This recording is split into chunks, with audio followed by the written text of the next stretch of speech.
This Shabbat, we have our scholar in residence, Rabbi Stacy Offner, a great friend of our congregation and the former rabbi of Shir Tikva, our neighbor sister congregation in Minneapolis. Rabbi Offner is one of the greatest rabbis I've ever known, a great friend, a wonderful mentor and teacher, and she will share so much with us. I know it's an important visit for her because she's sort of coming home. She spent so many years in the Twin Cities, and that's exactly what our Torah portion is about. It's about going home. Some of you may recall George Carlin's routine about the difference between baseball and football and how baseball was so pastoral because the goal of it was to go home, to go around the bases and to go home.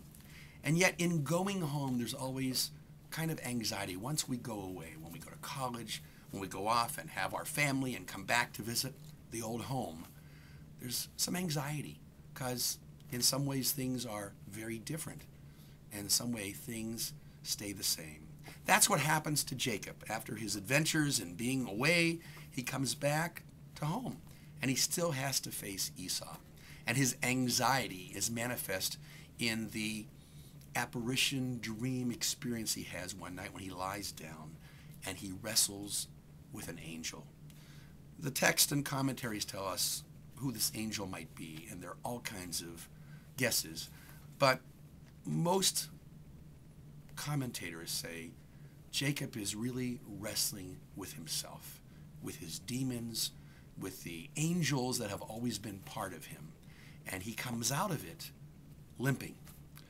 And I think this symbolic limping tells us that when we wrestle with ourselves, when we struggle, when we deal with very tough issues, we never walk quite the same.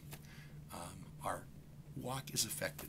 The way we see the world and the way we walk through the world is affected. Our Torah portion this weekend is a wonderful one. Our visitor, Rabbi Stacy Offner, our scholar in residence, is a terrific teacher and rabbi, and we look forward to seeing you Friday at our services that start at 6 o'clock after our 5:30 Kabbalat Panim, and on Saturday morning, our 10 o'clock Minyan service, in which Rabbi Offner will participate, followed by a lunch and learn that's going to be sponsored by our sisterhood. Shabbat Shalom.